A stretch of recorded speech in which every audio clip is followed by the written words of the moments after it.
జాతీయ ఉపాధి హామీ పథకం పేరు మారుస్తూ కూలీలకు సరిగ్గా వేతనాలు చెల్లించకుండా పథకాన్ని నిర్వీర్యం చేస్తున్నారని ఆంధ్రప్రదేశ్ కాంగ్రెస్ పార్టీ అధ్యక్షురాలు షర్మిల పేర్కొన్నారు. ఆమె రాష్ట్ర వ్యాప్తంగా ఉపాధి హామీ పరిరక్షణ యాత్ర కార్యక్రమాన్ని చేపట్టారు. అందులో భాగంగా అన్నమయ్య జిల్లా కలికిరి పట్టణం 4 రోడ్ల కూడలిలో ఆమె బహిరంగ సభలో పాల్గొన్నారు.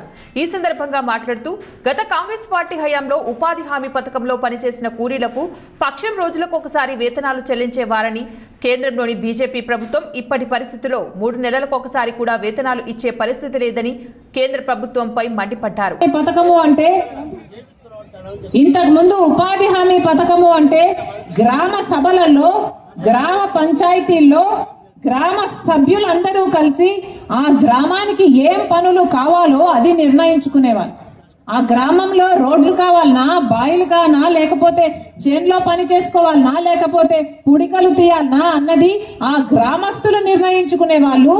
దానికోసము ఉపాధి హామీ నిధులు వాడుకునేవారు, దానికోసం గ్రామస్తులకు పనులు ఇచ్చేవాళ్ళు. దాని ద్వారా ఉపాధి హామీ ద్వారా గ్రామంలో అభివృద్ధి జరిగేది, గ్రామంలో పనులు జరిగేవి. కానీ ఇప్పుడు బీజేపీ తెచ్చే ఈ కొత్త చట్టం ప్రకారము అదేది ఉండబోదు. బీజేపీ అంట ఒక నోటిఫికేషన్ ఇస్తుందంట ఎక్కడ పనులు జరగాలి అని. ఏ గ్రామానికి ఇస్తుందో తెలియదు, ఏ జిల్లాకి ఇస్తుందో తెలియదు, ఏ జిల్లాకి ఎగరగొడుతుందో తెలియదు. వాళ్ళు నోటిఫికేషన్ ఎక్కడిస్తే అక్కడ పనులు జరుగుతాయి. వాళ్ళ నోటిఫికేషన్ ఎప్పుడు విత్డ్రా చేసుకుంటే అప్పుడు పనులు ఆగిపోతాయి. లేదా పక్కనే ఒక ప్రాజెక్ట్ జరుగుతుంటేనో, లేకపోతే ఒక రోడ్ వర్కో, లేకపోతే ఇరిగేషన్ ప్రాజెక్ట్ జరుగుతుంటే అక్కడ ఏదైనా కాంట్రాక్టర్ పనిచేస్తుంటే ఆ కాంట్రాక్టర్ కింద ఈ ఉపాధి హామీని కూడా ట్యాగ్ చేసే అవకాశం కూడా